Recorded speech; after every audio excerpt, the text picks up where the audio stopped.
اب ہم بھی یہی چاہتے ہیں کہ ہمارے برادر اصغر حضرت علامہ مولانا مفتی سلمان اظہری صاحب یہ کا بیان ہو، کیونکہ وقت بھی کافی زیادہ ہو چکا ہے اور اس کے بعد بھی نیاز فاتحہ خوانی اور پھر طعام کا سلسلہ بھی رہے گا.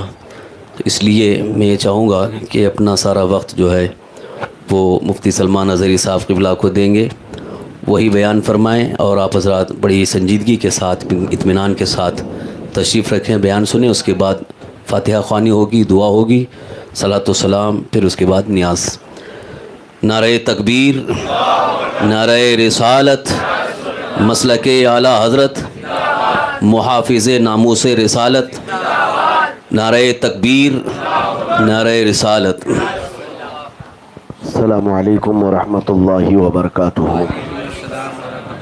الحمد للہ وکفا وسلام علی حبیبہ المصطفیٰ، اما بعد فاعوذ باللہ من الشیطان الرجیم، بسم اللہ الرحمن الرحیم. وَأَمَّا بِنِعْمَةِ رَبِّكَ فَحَدِّثْ، صدق اللہ مولانا العظیم. بارگاہ رسالت میں آپ صلی اللہ علیہ وسلم میں درود پاک کا ہدیہ پیش کریں. اللہم صلی علی سیدنا و مولانا محمد معدن الجود والکرم وآلہ واصحابہ الکرام وابنہ الکریم وبارک وسلم صلاة دائمة سرمدا ابدا. عزیزان گرامی، آج کی اس محفل میں